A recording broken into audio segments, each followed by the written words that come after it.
Today, I want to speak to the agent who constantly feels like there's never enough time, leads, money, energy. Scarcity is a spirit, and it's loud in this industry. You're told that if someone else wins, you lose. If you rest, you fall behind. If you slow down, you'll get swallowed up. If you're not growing, you're dying. But God's economy is different, brothers and sisters. There is more than enough. You can live and build from a place of abundance, not fear. But it takes a mindset shift and a trust shift.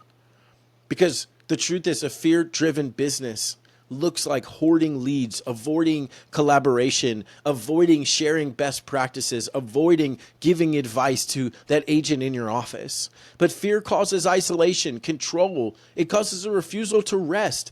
And it shows up in subtle ways that steal your peace and your impact. The truth is, generosity is the best growth strategy. When you freely give your time, encouragement, referrals, even clients, God multiplies what's left because God's provision always meets his pace, not yours. The Lord is not in a rush. He's not behind. And when you align with him, the pressure lifts, the peace rises. God's provision always meets his pace. We will reap what we sow, and we will sow in his time. 2 Corinthians chapter 9, verses 8 says, God is able to bless you abundantly, so that in all things at all times, having all that you need, you will abound in every good work. Truthfully, I used to hoard leads, hoard energy, hoard ideas, because I didn't trust that more was coming. I lived in a scarcity mindset.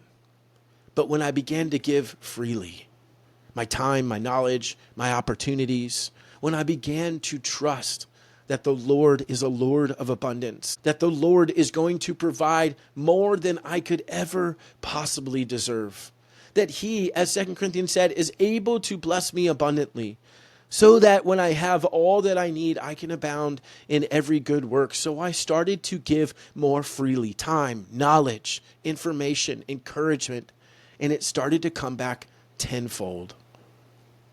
Here's what I want you to take away. You don't have to worry that if someone else wins around you, you're going to lose. That's not who the Lord is. If you feel like you're in that fear-driven place because maybe your business is not where you want it to be, if you feel like you can't give away your time or encourage a brother or sister in Christ in this business, then truthfully, check your heart. Are you trusting that God's provision always comes in his perfect timing? If you want to build from abundance and not anxiety, check out more episodes on this podcast or schedule a call with me. Links are in the show notes. And I want to end with this question for you to chew on. Is fear or faith the louder voice in your business decisions right now? I love you. I will see you next time.